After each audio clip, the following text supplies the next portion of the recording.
Shaykh has agreed to take some of the questions which have been asked throughout the week based on the series we've had so far. Some of the questions we've had may not necessarily be pertinent to any lecture specifically. They may, want to delve in a bit more depth. And Shaykh agreed to having a Q&A to kind of cover a lot of these, but in a different format. So the format we're going to take today is I'm kind of going to walk through some of the lectures and the points and the questions, and where I think a question has been asked, kind of put that to Shaykh. It's going to hopefully be quite informal, but hopefully serve a really good purpose and a kind of an accompaniment to the lectures. Maybe something like a frequently asked questions, but without being so rigid. And Shaykh has got a bit more time to go into each of the questions if he wishes in depth. Obviously there'll be some questions where he may feel that the current discussion doesn't warrant him going in complete depth, and maybe perhaps we can visit them on another occasion. I know Shaykh has got a wealth of knowledge on certain topics, and feels that sometimes to do justice to something properly, to spend sufficient time on it.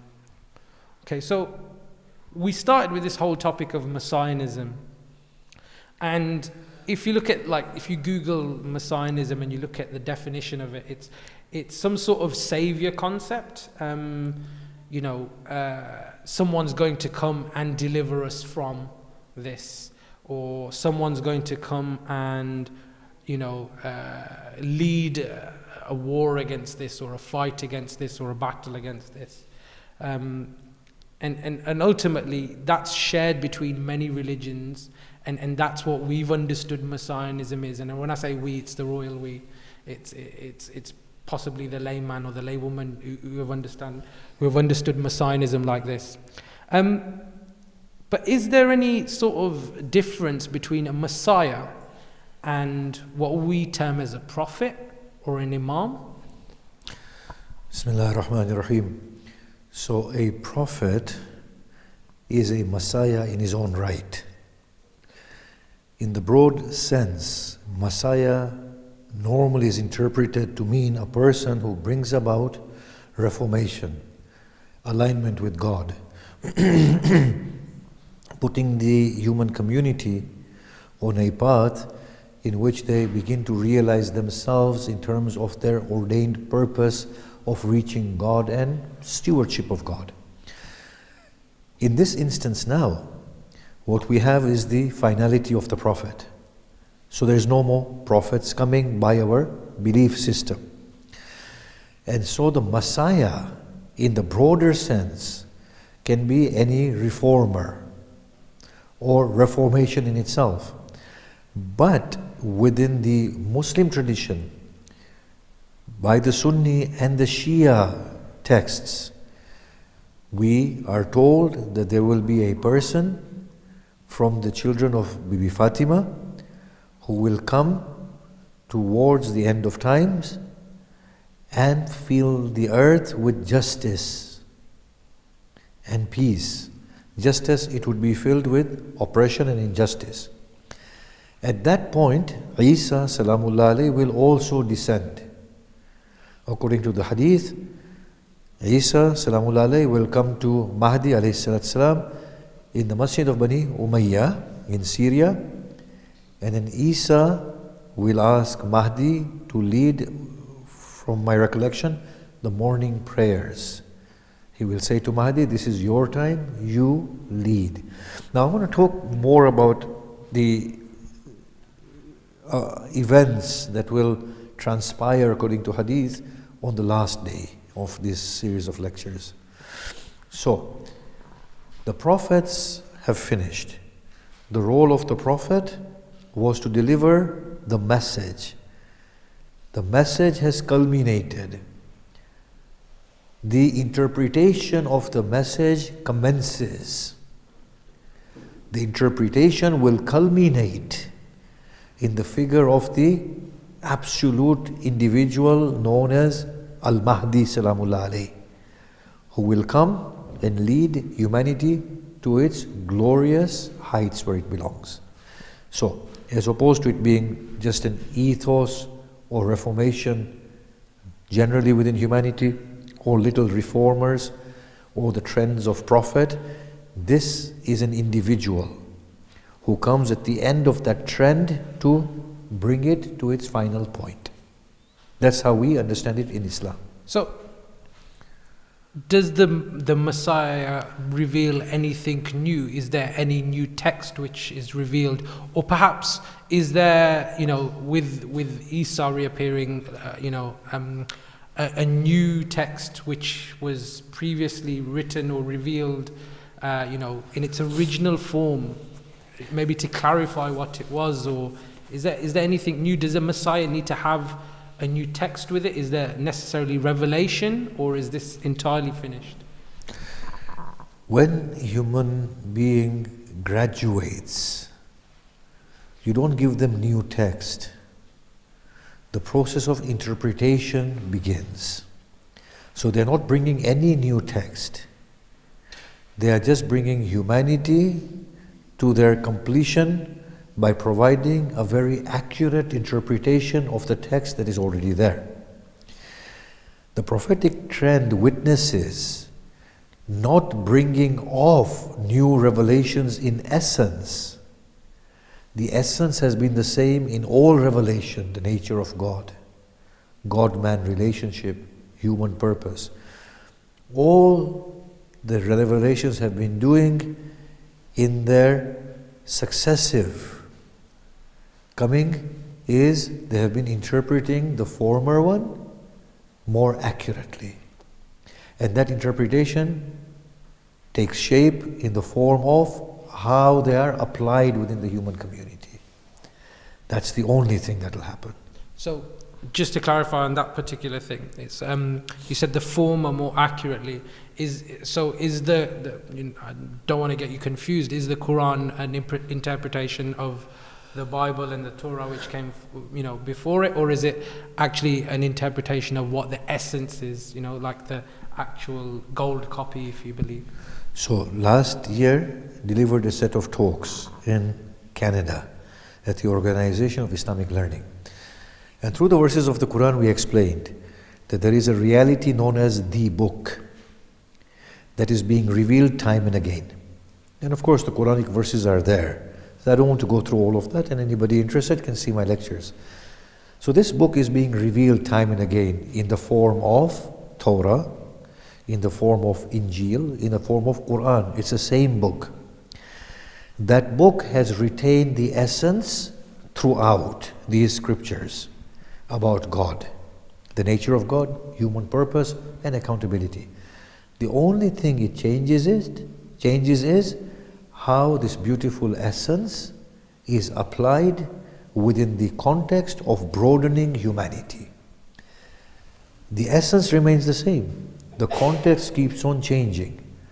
The Mahdi Salamullah alayhi will teach how it is applied now to a global humanity in the most accurate sense.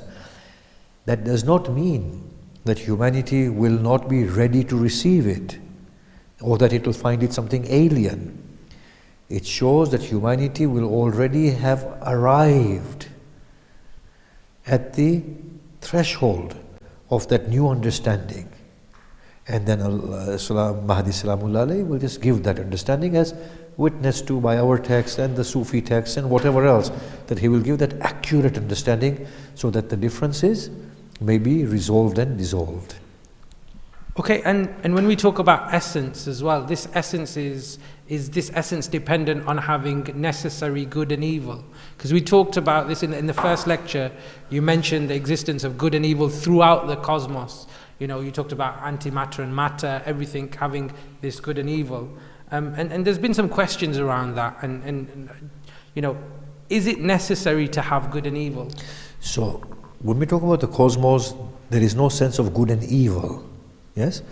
These are just the dynamics of the cosmos.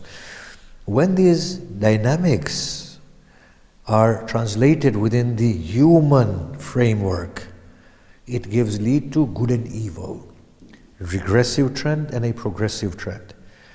We stated that humanity is flowing intellectually. At every point, there is a positive, progressive trend, and there is a regressive trend within the evolving humanity. Now, had it not been for that, we would have no sense of what is accurate as opposed to what is inaccurate. So these opposites are necessary in order to allow for this growth, beautiful growth. And our Sufi masters such as Rumi and others have a lot of things to say about this, that why has God placed the whole of this cosmos and human life in a dualistic form? Because that's the only way it creates dynamism and it starts to evolve and progress. So sometimes that dualism, that good and evil, and it's not necessarily anything you've said particularly, but it's something someone asked. It's often used to justify why bad things happen to good people. Is that any sort of explanation of that? Is there any sort of explanation that this is necessary and this is why it's happening? You know, if something terrible happens to someone and you justify and say, actually it's happening for the greater good in the grand scale of things, this is happening because of the greater good. Is that any in relation into that? Are they two of the same concepts? Or you see, the human mind is forced to make sense of things. Now, when you are within the folds of a theology and you've understood it as I am good, so good things should happen to me, and bad things should not happen to me. And when bad things happen, then we have to give it a positive twist. Can you see that we get caught up because we are operating in those parameters? But when people, the Medinan community, lost the battle at Uhud, they faced a similar dilemma that, well, we are Muslims. Why did we lose? So the response Quran gives is tilka al-ayyam nudawiluha bayna an-nas. We will rotate these things between people. You had victory yesterday, today it's their victory. You had defeat today, you'll have victory tomorrow. What is important is what you become through that victory or defeat internally, and that's the other dynamism that we're talking about, the messianic sort of Mahdi sort of trend or the Dajjali trend. If you regress through it, then you are becoming regressive. If you grow through it, then you're becoming refined human beings. So these are the laws that nature is endowed with, and they're going to inevitably affect us. But as people who believe in God, we are thrown into confusion. That's why should it happen to me? And then we talk about greater good and everything like that. Do you understand that? That's the first response. The second response is, yes, everything is going towards good. Good in one sense means greater existence and more elaboration. If the Big Bang model is an accurate one, then since then till now, all these events, destructive events that we've been witnessing within the galaxies, within the earth, volcanic eruptions, the meeting of the tectonic plates, the earthquakes, so on and so forth. What have they done? They have all assisted in the growth of the cosmos and of the earth and of the human species. Yeah? And if nothing else, it has increased our appreciation of the workings of nature. So yes, inevitably everything is leading towards greater growth. That's how God has designed it. Okay, so I'm going to move on a little bit. So today's lecture, we covered the Prophet Muhammad and many of the instances of how he reformed society in the society which he was. There's been a lot of questions specifically about how a ruling which has been passed is still allowed to pass, even though in today's context that wouldn't be allowed. So for example, chopping of the hand was allowed then, and it might not be justified now. If the Prophet had this nobility, which you've mentioned in some of your lectures, why was this even allowed to happen, even knowing that this was how society is going to progress, and if there was this foresight? So today we are sitting here, and I know that in the future world there will be no gender. We will not have any servants. We will not be consuming meat. We will not be interacting physically, but we will be interacting through the mind. Tell me, should I now stop interacting with human beings because we are engendered? Should I treat a man like a woman and a woman like a man? Of course not. The context will not allow me. I am bound by my context. So no matter how much an individual's nobility is refined, they are bound by the context, and they are bound to behave by that context in that context. So the Blessed Prophet was of a refined character and nature. He did not do anything that was unjust by the standard of his day and by his own standard, nor what was appearing as unjust to the person with whom he was interacting. And I think that's the key thing I wanted to get back, is those last 2 points was actually, if you have an awareness of something going to be, not having genders in the future, and you are able to treat people with more equality without sort of discriminating even at a subconscious level on gender. And we have a lot of people talking about microaggressions between genders and these kind of things. If you have that awareness, do you not have a higher level of personal accountability when it comes to that? And do you think the Prophet did? But I think the last point was quite pertinent, that the person who he was interacting with, perhaps they felt it was just. So it's like me knowing that child who is very naughty right now is the next Einstein or the saint of all saints. But today he's naughty. How do I deal with him? Like a saint of all saints? Or should I deal with him like a naughty young child? How? Can you see that? Yeah, as if he was naughty, right? Sorry? As if he was naughty, that's how you deal with it. So this is the context, the limitations of the context, not the limitations of the Blessed Prophet. Okay, so if the Prophet was so great in essence, and this is how it was, what's the relevance? Is there relevance for us having more than the Prophet? Imamat, what's the sort of need for an Imams, and even going forward in that, a Messiah to deliver us? Because clearly, he was doing the right thing. We can understand, and clearly you've inferred from that, these great lessons, and that's something we can aspire to. But if you're able to do that, what's the need for a Messiah in that sense? So the Blessed Prophet came to a nomadic community. He worked on them for 23 years.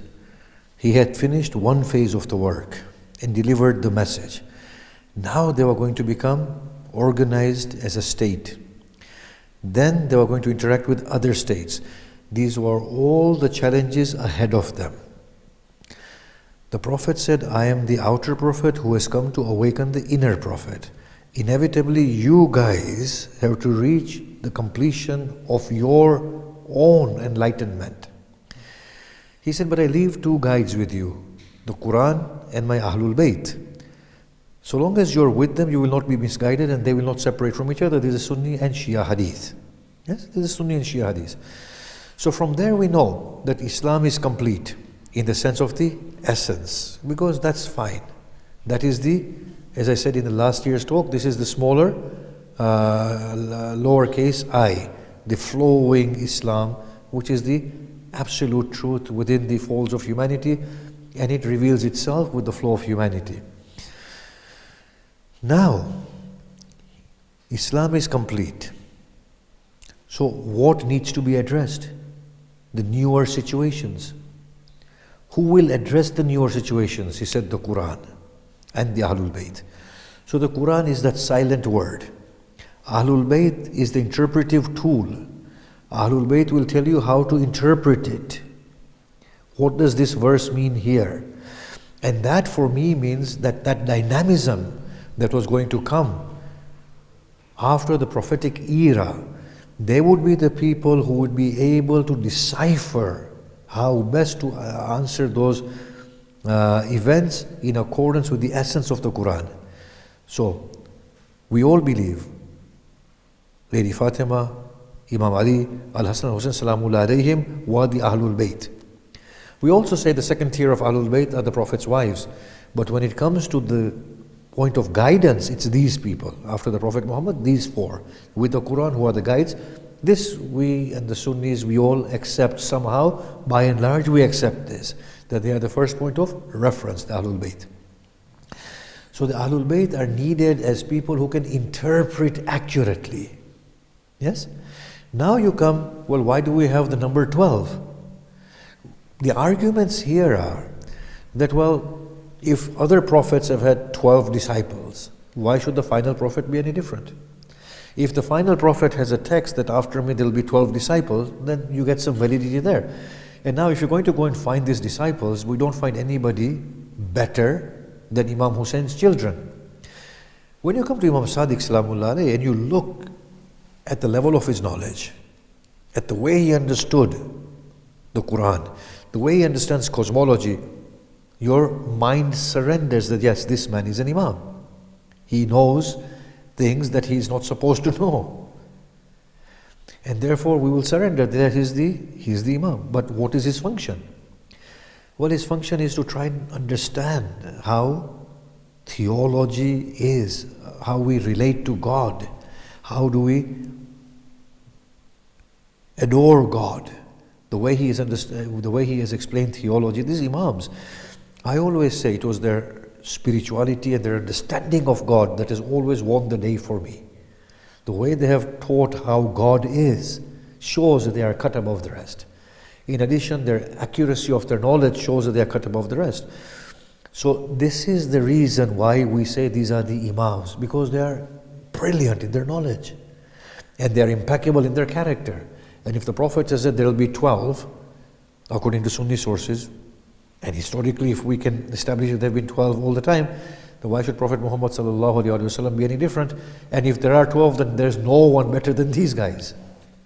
Right? Okay, so we've moved on to Imamology a little bit, and you've actually answered my next question is, what's the relevance of 12 and what's the difference of having 12, why is it needed? So I think if we move on to the 12th Imam himself, and I think there's maybe things around his birth which maybe confuse us or, seems to be shrouded in mystery. Is there any, light you can shed on his birth? And then we're moving on later on to his life as well. So what we discussed in the lectures was that, yes, we have conflicting texts. We have a period of confusion. So this may cast a doubt on his birth. On the other hand, if we look at all the accurate signs given for the coming of the Mahdi, then you think, how did these signs come about? I mean, who could have foretold these things? We know that our books have not been written in the last 50 years. We know they have been there around since at least 400 years. Even if somebody entertains a lot of doubt and says, well, I can't verify that they existed from the time of the Ghaiba or Imam Sadiq or the 8th Imam, we can say, okay, at least you can admit it's been around here for 500 years. How can a book that's been around for 500 years be talking about seeing yourself in the palm of the hand or the opposite rotation of the earth or being where you want to be in thought? How can anybody say those things? So we know that this comes from a very, very superior intellect. Yes? Now, if those ahadith are also talking about Mahdi as appearing, coming out, taking a stand, and all of these ahadith are empty, absolutely empty about birth of the Mahdi. So I'm saying in the literature that we have, it's colossal amount of literature. None of them say anything about the birth, even if they were cleverly devising this hadith. We will say one would have slipped out, or two would have slipped out of the birth. There is nothing there about the birth. All of them are talking about the appearance, the coming, the taking of the missionary role. The Sunni hadith say that Imam will be born to a man by the name of Abdullah. That's the Sunni hadith. But I'm saying the Shias have a colossal amount of hadith. The first thing is that the Sahabi and the Naibs that were there could not have fabricated that because they just didn't have the knowledge. They can't, just give a futuristic knowledge of you'll see each other in the palm of your hand. They couldn't even dream of things like these. So we know for a start that they have not made it up. And on top of that, if he was going to take birth, Prophet said he will come. And if the Imams are going to now give us more explanation, then at least one or two hadiths would have slipped through the net. Like we have so many ahadith in Biharul Anwar that are contradicting each other. Then we would say, okay, there is a substantive amount of ahadith that has slipped through the net that's talking about his birth. But we don't find these ahadith, the futuristic signs, we don't find them being accompanied by talk of the birth of the Imam. It's accompanied by the talk of coming out of the Imam, appearing of the Imam. So that's how I reason. Okay, so we then have two occultations, right? So we have the minor and the major, and you can correct me if I'm wrong here. So what's the necessity of having two? Is there something we can gain from that and to understand from two? Was it to prepare us, the minor one, to prepare us for the major one? You know, is there something we can learn? Is occultation common? Has it happened before, or is it, you know, specific to the Imam? You mentioned Khidr, that's, you know, a different sort of an example, but maybe there's parallels we can draw between that, you know. I think that's something like So the hadith of the occultation comes from the sixth Imam. One small one long one, or one long one small one. And I don't know where the fault is. It must be with the Rawi or the transmitter transmitting it. So I can only speculate in accordance with what our researchers are saying, that the 11th Imam was preparing his followers for the occultation, and hence handing over a lot of affairs to his Sahaba to then deal with his followers, and he was remaining away from them in order to prepare them for the future. I suppose minor occultation, it serves the purpose of letting the people know that the Imam is here and he's communicating with you, so it's not a strange phenomena. Now prepare for the major occultation. And that's really good, because actually my next question was around the communication of the Imam. You did a whole lecture and talked about hierarchies, and prior to that you talked about du'as and the relevancy of reading du'as in the context that they're they've been generated, as opposed to reading them as, you know, literal, and this has been revealed for this particular purpose and this is going to get you this outcome. But are we supposed to communicate with the Imam in an occultation? Is there, you know, maybe we don't relay this to anybody, but are we supposed to, you know, as there's a kind of sense of injustice. You know, everybody got a prophet, 124,000 prophets, and then the final prophet came, then the Imams came. You know, with the occultation, are we supposed to communicate on some level with the Imam, and how do we communicate? I just want to pick you on your question. When the Prophet Muhammad sallallahu alaihi wasallam came, how did the people in Yemen communicate with the Prophet Muhammad? He was in Medina. How did they communicate with him? Yeah, but there's people who have the ability to communicate with the Prophet. No, but tell me. When Jesus came, people in Europe, how were they communicating with him? They weren't communicating. They didn't have any idea he was around. Think about it. Yeah. When the Prophet Muhammad sallallahu alaihi wasallam came, people in England did not know about it. And why is it so strange to be able to not communicate? I don't understand the rationale behind your question, that it is unfair that every people had Prophet. Only a few people saw the Prophet. Majority of the people were unaware that the Prophet has come, right? Then they get the message of the Prophet.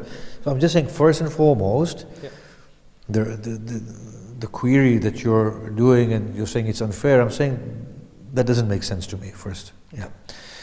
Secondly, why can't you pray for the Imam?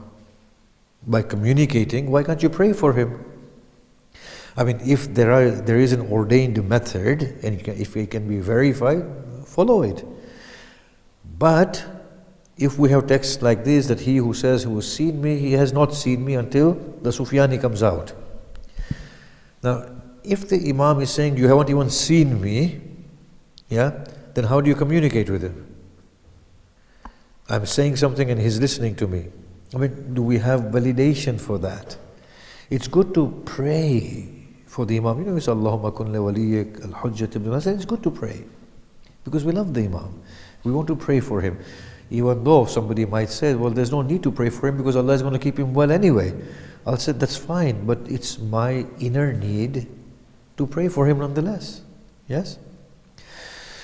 But as far as communicating with the Imam is concerned, unless we find texts that are authority, that tell us, look, this is the way to communicate and communicate with the Imam, you know, it would then be very difficult to say that, look, communicate with your Imam in this way. Yeah, but if somebody says, pray for the Imam, perfectly fine.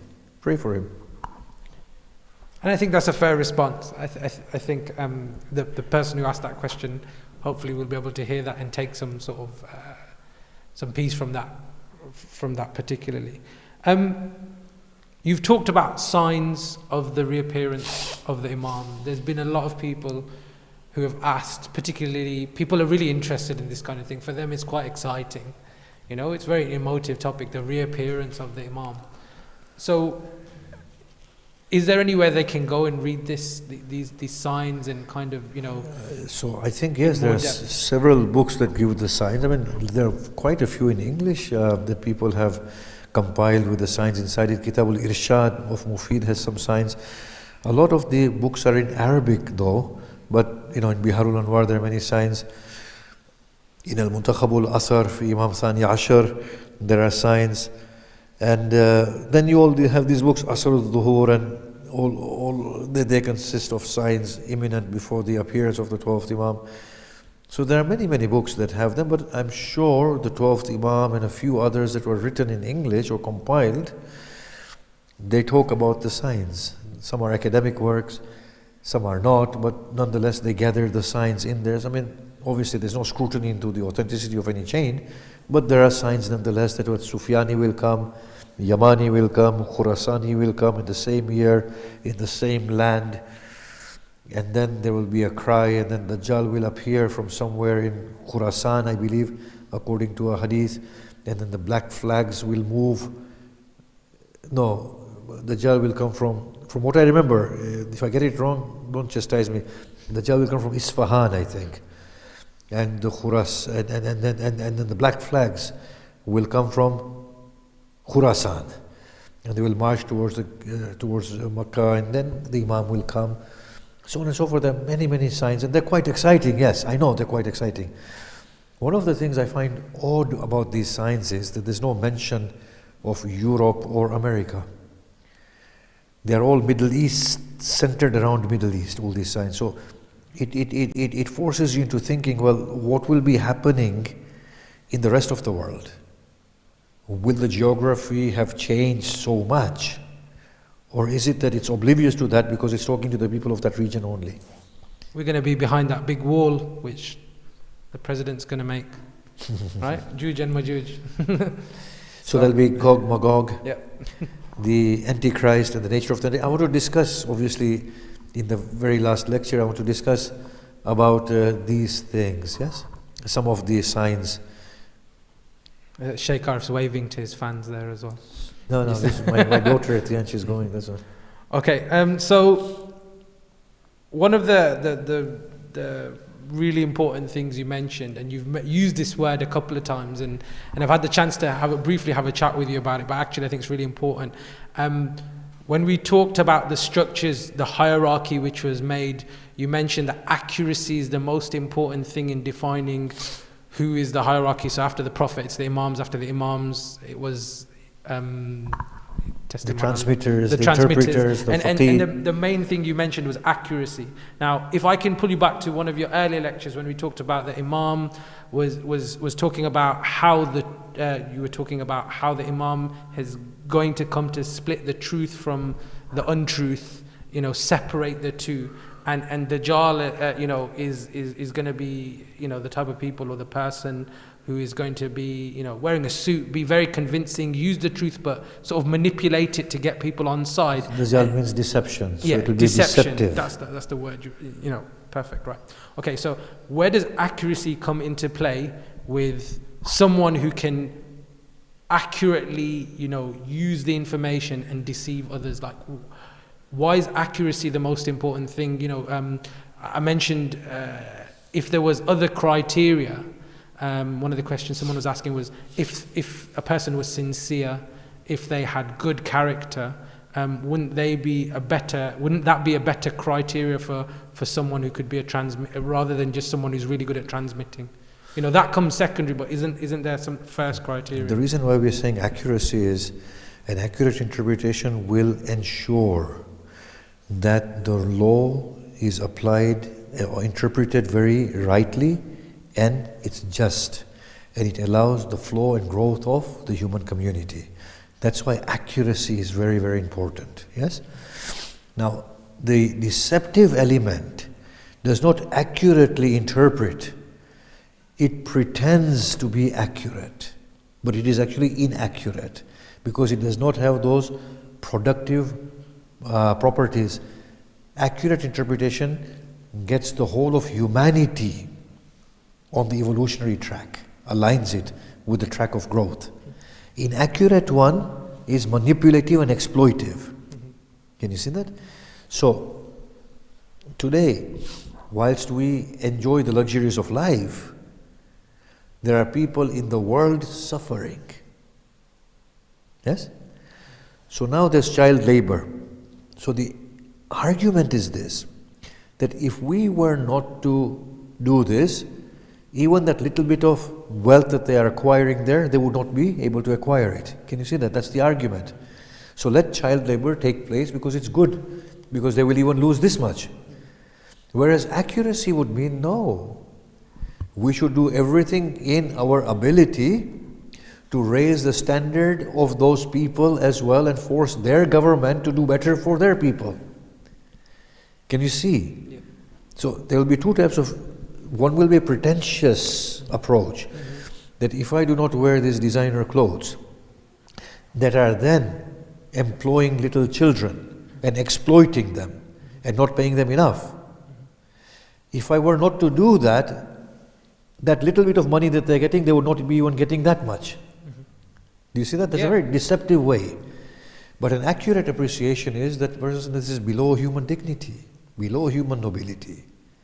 We will refrain, we will have NGOs going inside there, bettering their state, and there should be international pressure to force that government to do something about it. So the Jali trend is not accurate, it's pretentiously accurate, because it does not yield growth, it is exploitation. It's justified as opposed to just. It's justified, and it's pretentiously accurate. Does that make a difference? That makes a lot of difference. I think it's really relevant, and hopefully in your couple of lectures I think it's really important to maybe go back and... And of course the other thing is virtue, that the Blessed Prophet said anything that brings contentment to the heart, a state of enlightenment, is virtue. Anything that leaves the heart unsettled, no matter how many justifications you give for that, that is inconsistent with virtue.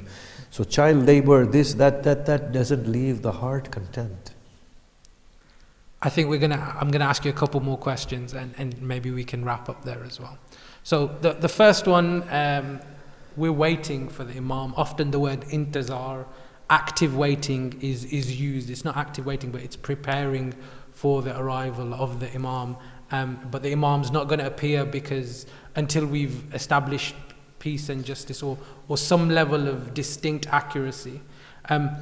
But what's the role of the, how is it justified for us to kind of be waiting for an Imam who's going to elevate us? Can we not do this ourselves? Is there... So we're going to talk about this tomorrow. Yeah? That this active waiting is just a reminder of how we ought to be in our human condition. We need to fill the earth with justice. We have human rights. Yes? We have this notion of justice. We have the notion of human dignity. So we are supposed to continue with that. Yes? The pretentious element has to be removed. That is the thing that will become difficult for us to do. And that is where the Dajjal will capitalize and the Imam will be needed at that point. Okay, so I'm guessing you're going to go into that in more depth. Yes, but maybe not so elaborately about the Dajjal and the Imam, but maybe more in terms of the human condition. Yeah. And finally, I think a nice one to end on, and maybe beneficial for everyone, whether they're online or here today, is how can we sort of best prepare, like us, as what can we do? What's our role? How can we help the Imam, if you were, I don't want to sound heretical here, but if you were a parent and humanity were your children, how would you prepare the humanity to bring the best out in them? That is the answer. Okay? I was going to say from the perspective of God. Look at it from the perspective of God, but then I changed it to a parent. That's how. Thank you very much. Yeah, I think that's really good. If we have any more questions online, we'll get them compiled and hopefully we can ask them throughout the remaining lectures. You're welcome. Thank you very much. Thank you. Salawat for the Shaykh. Wow.